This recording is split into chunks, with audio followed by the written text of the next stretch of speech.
خواتین و حضرات کو عارف کسانہ کے چینل پر خوش آمدید۔ آج کے ولاگ میں ہم سویڈن کی سٹیزن شپ، شہریت، نیشنلٹی کے حوالے سے 3 امپورٹنٹ اپڈیٹس جو ہیں ان کے حوالے سے بات کریں گے۔ تو جن لوگوں نے سویڈن کی نیشنلٹی کے لیے اپلائی کر رکھا ہے، ان کا بھی فیصلہ نہیں آیا، ان کے لیے بھی، اور جنہوں نے مستقبل میں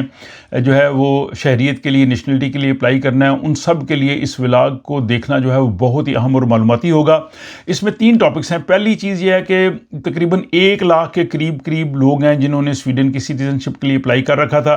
لیکن جو نیا قانون بنا ہے اس کے بعد ان کو جو ہے وہ اب نئے قانون کے تحت لیا جا رہا ہے۔ تو اب یہ لڑائی عدالتوں میں پہنچ رہی ہے، اس کی تفصیل میں آپ کو بتاؤں گا کہ اس کا جو ہے وہ کیا صورتحال ہے، اپڈیٹس کیا ہیں۔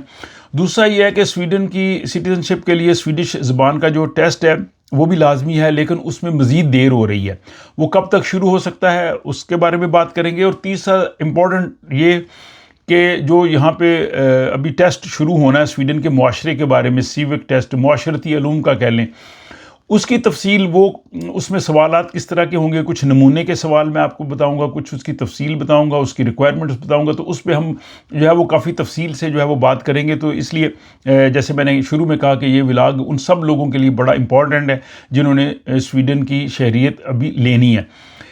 پہلا جو موضوع یہ ہے کہ آپ جانتے ہیں کہ جب 6 جون 2026 کو سویڈن کی سٹیزن شپ کا جو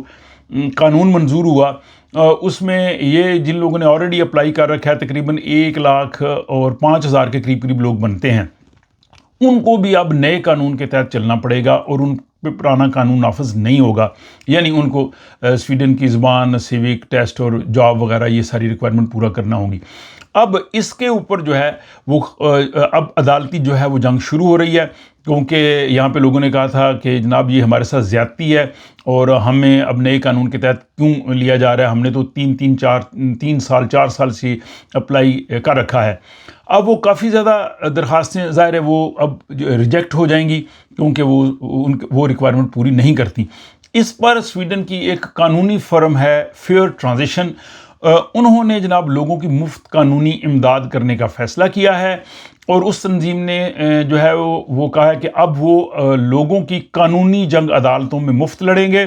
انہوں نے سینکڑوں لوگوں نے ان کے ساتھ جو ہے وہ رابطہ کیا ہے، ان میں سے انہوں نے 50 کیس جو ہے وہ سلیکٹ کر لیے ہیں جن کو وہ عدالتوں میں لے کے جا رہے ہیں، اور وہ 50 کیس جو ہے ان کے خیال میں یہ ایک ماڈل کیسز بن سکتے ہیں۔ اگر وہ ان کیسز کو ون کر جاتے ہیں تو ان سے باقی لوگوں کو بھی جو ہے وہ خاصا فائدہ ہوگا۔ تو ابھی آپ جو ہے وہ ان سے فوری طور پہ رابطہ نہ کریں، کیونکہ ظاہر انہوں نے 50 کیسز جو ہے وہ سلیکٹ کر لیے ہیں، اب ان کو وہ لے کے جا رہے ہیں۔ ان کا یہ کہنا تھا کہ حکومت نے اچانک قوانین تبدیل کیے ہیں، اور یہ ان لوگوں کے ساتھ ناانصافی ہے جنہیں پرانے قانون کے تحت جو ہے وہ لیا جا رہا ہے، اور یہی بنیادی سوال انہوں نے عدالت میں اٹھانا ہے کہ کیا حکومت عبوری مدت کے لیے نئے قوانین کو پرانی درخواستوں پر لاگو کر سکتی ہے یا نہیں۔ تو قانون کی تشریح جو ہے وہ عدالت نے کرنی ہے۔ اگر مستقبل میں عدالتیں درخواست گزاروں کے حق میں فیصلہ دے دیتی ہیں تو یہ 1,05,000 لوگوں کو فائدہ ہو جائے گا، لیکن اگر عدالت جو حکومت کے موقف کو درست قرار دے دیتی ہے تو پھر یہ قوانین نافذ رہیں گے، پھر ان کو جو ہے وہ تمام وہ ریکوائرمنٹس پورا کرنا ہوں گی۔ تو یہ کیسز بڑے ہی امپورٹنٹ سمجھے جا رہے ہیں۔ یہ 50 کیسز ہیں، ابھی اس کا کوئی حتمی تاریخ نہیں آئی کہ یہ کب ان پہ فیصلہ ہوگا، کب ہوگا۔ آپ کو پتہ ہے کہ یہاں پہ عدالتی پروسیس بھی کافی جو ہے وہ وقت لیتا ہے اور یہ سلو ہے، لیکن بہرحال جو ہے وہ ان لوگوں کی داد رسی کے لیے یہ عدالتی جنگ شروع ہو گئی ہے۔ میں آپ کو ان حوالے سے فوری طور پہ اپڈیٹس کرتا رہوں گا، اس لیے آپ ان ولاگس کو دیکھتے رہیں اور اپنے دوست احباب کے ساتھ شیئر بھی کرتے رہیں۔ دوسرا امپورٹنٹ اپڈیٹ ان لوگوں کے لیے، سویڈش لینگویج کی جو ریکوائرمنٹ ہے وہ اگلے سال سے شروع ہونی تھی، اگلے سال آٹم سے، خزاں سے، یعنی تقریباً اگست ستمبر سے کہہ لیں، لیکن اسٹاکہولم یونیورسٹی کو یہ ٹاسک دیا گیا ہے کہ انہوں نے یہ جو ہے وہ بنانا ہے سویڈش لینگویج کا امتحان، اور ان کے جو کہہ لیں گے کوآرڈینیٹر ہیں ہانس ادلفسون، انہوں نے یہ کہا ہے کہ ہمیں اس کے لیے خاصا وقت چاہیے، ہم جو ہے وہ ابھی اتنی کم مدت میں یہ امتحان نہیں بنا سکتے، انہوں نے کہا جی کہ امتحان ایسا ہونا چاہیے، اس میں جو ہے وہ وقت ہم اس لیے لے رہے ہیں کہ یہ بڑا منصفانہ ہو، اس میں پورے ملک کے لیے ایک جیسا ہو، سویڈن میں مختلف ممالک سے مختلف زبانیں بولنے والے مختلف کلچر کے لوگ ہیں، ان سب کے لیے جو ہے وہ قابل اعتماد ہو اور قانونی طور پہ بھی مضبوط ہو، ان پہ کوئی انگلی نہ اٹھائے کہ یہ آپ نے ٹیسٹ کس قسم کا رکھا ہے۔ تو اس لیے کہتے ہیں جی کہ اس میں ہمیں خاصا وقت چاہیے، اس لیے ہم جلد بازی میں کوئی امتحان جو ہے وہ نہیں لینا چاہتے۔ لیکن دوسری طرف جو سویڈن کے مائیگریشن کے وزیر ہیں جان فیشل، انہوں نے کہا ہے کہ یونیورسٹی کو ہم نے کافی وقت دیا ہے اور ہمیں امید ہے کہ اگلے سال خزاں 2027 سے یہ ٹیسٹ جو ہے وہ بن جائے گا اور ہو جائے گا۔ اب دیکھتے ہیں حکومت اور یونیورسٹی کے درمیان ڈیڈ لاک ہے، یہاں یہ بھی آپ دیکھیے کہ یونیورسٹی بھی گورنمنٹ کا ادارہ ہے اور منسٹر حکومت جو ہے وہ ظاہر اس کنٹرول کر رہی ہے پورے ملک کو، لیکن یہاں پہ آزادی رائے اور قوانین اور آئین دیکھیں کہ یونیورسٹی جو ہے وہ حکومت کو بھی ریفیوز کر سکتی ہے، اور ایسا سویڈن میں ہی ہو سکتا ہے، باقی ملکوں میں شاید ایسا ممکن نہیں ہے۔ بہرحال یہ زبان کے ٹیسٹ کے حوالے سے ہے، ارلیسٹ جو ہے وہ اگلے سال اگست سے ستمبر سے شروع ہوگا، لیکن ہو سکتا ہے اس میں بھی تاخیر ہو جائے۔ لیکن میرا کہنا یہ ہے کہ ایک سال میں سویڈش لینگویج آپ اتنی سیکھ سکتے ہیں کہ آپ ٹیسٹ کو کوالیفائی کر لیں، تو تب تک آپ انتظار نہ کریں۔ جو لوگ اپلائی کر چکے ہیں، جنہوں نے اپلائی کرنا ہے، وہ تب تک اگر ایس ایف ای کر لیں گے تو ان کو ضرورت ہی نہیں پڑے گی۔ دوسرا بڑا امپورٹنٹ ٹاپک، پہلے بھی اس پہ ہم نے بات کی ہے، سویڈن کا جو سٹیزن شپ کا ٹیسٹ ہے، سماجی علوم کا، سویڈن کے معاشرے کے بارے میں، وہ جناب پہلا ٹیسٹ جو ہے وہ 15 اگست کو ہو رہا ہے اور اس کی 100% نشستیں بک ہو چکی ہیں، اور اس کے بعد جناب یہ امتحان جو ہے وہ اسٹاک ہوم میں ہوگا، اور یہ جو یونیورسٹی کا ادارہ ہے وہ اس کو لے رہا ہے، اور اس کے بعد پھر پورے سویڈن میں اس کے لیے امتحانی مراکز قائم کریں گے۔ لیکن یہ کہہ لیں کہ پہلا پائلٹ پروجیکٹ ہے، اگر یہ ان کا ہو گیا تو اس کے بعد باقی ملک میں بھی جو ہے وہ امتحانات جو ہے وہ لیے جا سکیں گے۔ ادارے کے مطابق اس وقت تقریباً لوگوں کی 1 لاکھ کے قریب اپلیکیشن جو ہیں وہ پینڈنگ ہیں، لیکن اس میں سے بہت سے ایسے لوگ ہیں کہ جن کو شاید وہ امتحان نہ دینا پڑے، اور انہوں نے جو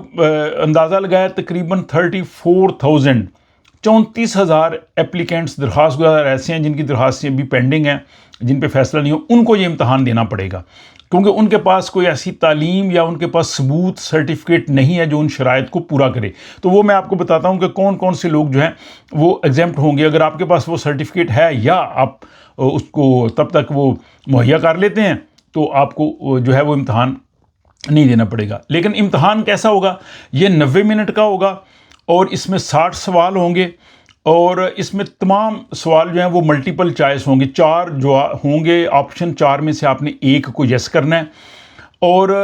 صرف ایک جواب بھی درست ہوگا۔ امتحان مکمل طور پہ سویڈش زبان میں ہوگا، تو آپ کو یعنی سویڈش اتنی آنی چاہیے، آپ کر لیں، بہت زیادہ مشکل نہیں ہوگی اگر آپ نمونے کے میں آپ کو سوال دکھاتا ہوں۔